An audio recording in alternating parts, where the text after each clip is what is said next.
চাকলা ধাম বাংলার 18 শতকে বাবা লোকনাথ নামে একজন জনপ্রিয় হিন্দু যোগীর জন্মস্থান বলে মনে করা হয়। পশ্চিমবঙ্গের উত্তর 24 পরগনা জেলার বসিরহাটের খুব কাছেই এই মন্দিরটিতে সারা বছরই প্রচুর ভক্ত এবং অনুরাগীদের আগমন ঘটে থাকে। 19শে জ্যৈষ্ঠ শ্রী শ্রী লোকনাথ বাবার তিরোধান দিবস। ওই দিনও এখানে প্রচুর ভক্তের সমাগম হয়। আপনারা এখানে কিভাবে সেদিন আসবেন বা কিভাবেই বা এখানে পুজো দেবেন, পুজো দেওয়ার নতুন নতুন নিয়মগুলো এবছর কি হয়েছে, কখনই বা এই মন্দির খোলা হয়, ভোগের ব্যবস্থা কি আছে, তার মূল্যই বা কত, এই সমস্ত কিছুর আপডেট নিয়েই আজকের এই ভিডিও। আর যারা ট্রেনে আসতে চাইছেন শিয়ালদাহ থেকে, তারা ধরবেন বনগাঁ লোকাল আর নামবেন গুমা স্টেশনে। আর যারা আসবেন রানাঘাট থেকে, তারা বনগাঁ লোকাল ধরে বনগাঁয় নামবেন এবং সেখান থেকে ট্রেন চেঞ্জ করে বারাসাত লোকাল ধরে নামতে হবে হাবড়া। আর সেখান থেকে অটোতে 40 মিনিট লাগবে চাকলা পৌঁছাতে। জন্য ভাড়া কত? ভাড়া হচ্ছে আপনার 35 টাকা। আর দূরত্ব কতটা? দূরত্ব আপনার 18 কিলোমিটার রাস্তা। 18 কিলোমিটার রাস্তা। প্রতিদিনই এই স্ট্যান্ডে দাঁড়ায়? প্রতিদিন আপনার 7টা থেকে শুরু। হ্যাঁ, এবারে আপনার গাড়ি বেশি হলে আপনার 15 মিনিট সার্ভিস, গাড়ি কম হলে 20 মিনিট সার্ভিস। এটা প্রতিদিন চলে? আচ্ছা আচ্ছা। তোমার মানুষের কোনো অসুবিধা হবে না স্টেশন থেকে নেমেই একটুখানি হেঁটে, তাই তো? এখানে 2 টাকা দিয়ে জুতো রেখে মন্দিরে প্রবেশ করতে হয়। আর এর ঠিক উল্টো দিকেই রয়েছে গাড়ি পার্কিংয়ের সুব্যবস্থা। সামনেই রয়েছে দানের কাউন্টার। এই বোর্ডে রয়েছে বিভিন্ন পুজোর দানের বিভিন্ন মূল্য। ভোগ গ্রহণ করতে চাইলে এখান থেকেই পেয়ে যাবেন কুপন। ভোগ মানে গ্রহণ করতে চাই, তাহলে আমরা কিভাবে গ্রহণ করব এবং কত প্রকার ভোগ এখানে পাওয়া যাচ্ছে? 2 রকমের ভোগ হয়। হ্যাঁ, একটা হলো আপনার খিচুড়ি ভোগ, একটা রাজভোগ। আপনার খিচুড়ি ভোগে থাকছে খিচুড়ি সবজি পায়েস, আরেকটাই থাকছে আপনার রাজভোগে থাকছে খিচুড়ি সবজি, পোলাও সবজি, চাটনি পাঁপড় পায়েস। এটা চেয়ার টেবিলে দেওয়া হয় 75 টাকা। এখান থেকেই পেয়ে যাবেন পুজোর ডালা 51 টাকা থেকে 101। যেমন আপনার মন চায় তেমনই আপনি পেয়ে যাবেন ডালা।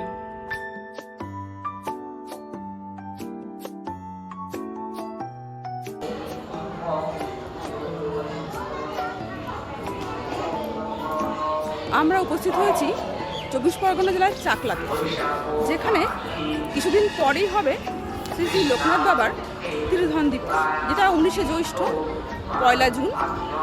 এখানে একটা বড় উৎসব হয়, এখানে লক্ষাধিক মানুষের সমাগমও হয়। তো আমরা তার আগেই এখানে উপস্থিত হয়েছি এবং এই জায়গাটা আপনাদের ঘুরে দেখাবো। চলুন আজকে আমরা এই জায়গাটাকে ঘুরে দেখি। 19শে জ্যৈষ্ঠ তিরোধান দিবস এবং 10ই আগস্ট লোকনাথ বাবার জন্মদিন। এই 2 দিন অনেক বড় করে উদযাপন করা হয় এই মন্দিরে। এছাড়া নন্দ উৎসব, পূর্ণিমা, সংক্রান্তি, মকর সংক্রান্তি, সরস্বতী পুজো, জন্মাষ্টমীর দিন, এছাড়া বিশেষ বিশেষ পুজোর দিনগুলোতে এখানে ভক্তের সমাগম হয় অনেক।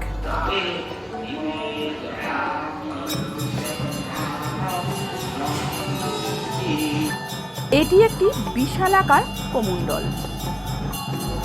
এটি শ্রী শ্রী লোকনাথ বাবার জন্মস্থান চাকলাধামের যজ্ঞস্থান।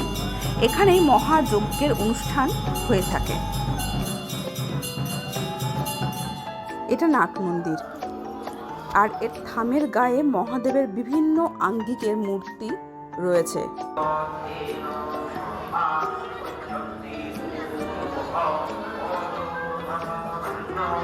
কালীঘাট এবং দক্ষিণেশ্বর কালী মন্দিরের পরেই পশ্চিমবঙ্গের সবচেয়ে জনপ্রিয় দর্শনীয় স্থানগুলির মধ্যে এটিকে বিবেচিত করা হয়। রণে বনে জনে জঙ্গলে যখনই বিপদে পড়বেন, তখনই বাবা লোকনাথকে স্মরণ করবেন, তিনি আপনাদের নিশ্চয়ই উদ্ধার করবেন।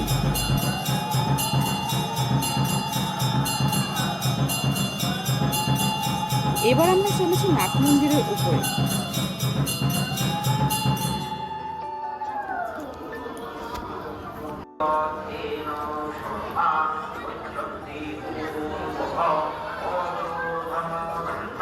নাট মন্দিরের উপরে রয়েছে আরও অনেক দেবদেবীর মূর্তি।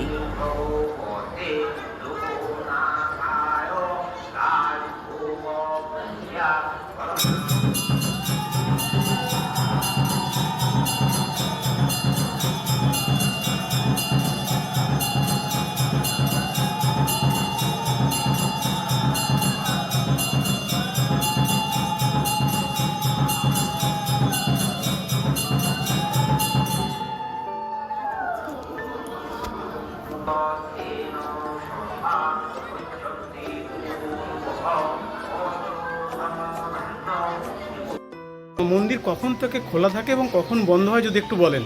সকাল 8টা থেকে মন্দির খোলা থাকে, আর 8:30টায় বাল্যভোগের পুজো হয়, দুপুর 12:30টায় রাজভোগের পুজো হয়, 6:30টায় সন্ধ্যা আরতি হয়। খড়ের ছাউনি দেওয়া যে মূল মন্দিরটা দেখতে পাচ্ছেন, এর ঠিক পেছন দিকেই রয়েছে ভোগ রান্নার জায়গা। কেউ যদি এসে এখানে থাকতে চায় তাহলে সেখানে থাকতে পারে। থাকতে পারে। এবার গেস্ট হাউসের ভাড়া কত আছে? আপনার অ্যাটাচ পায়খানা বাথরুম দিয়ে আপনার হচ্ছে 400 টাকা, আর এসি আপনার 800 টাকা 800 টাকা একদিনের জন্য। একদিনের জন্য। Thank you. এগুলো আসলে প্রসাদ কক্ষে যাওয়ার রাস্তা। মূল মন্দিরের পিছন দিকে রয়েছে ভোগ রান্নার কক্ষ। এখানে শ্রী শ্রী লোকনাথ বাবার ভোগ তৈরি করা হয়।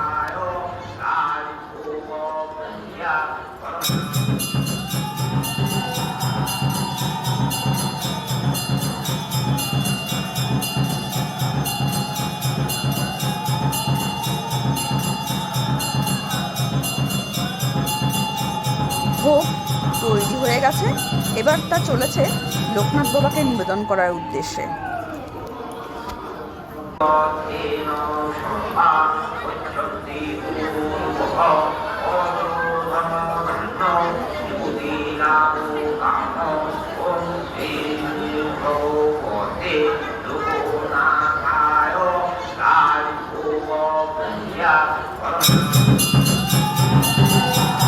কাঠগুলো দেখছেন, এগুলো কিন্তু যজ্ঞের কাজেই ব্যবহৃত হবে।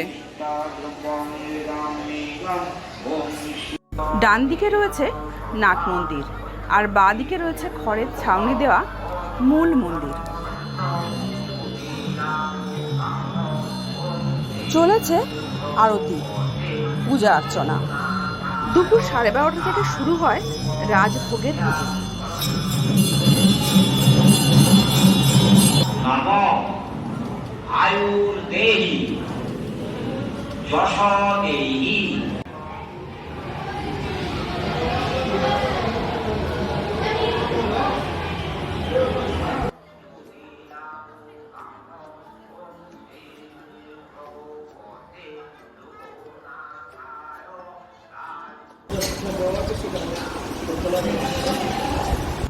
আমরা এখন গ্রহণ করছি মহাভোগের প্রসাদ।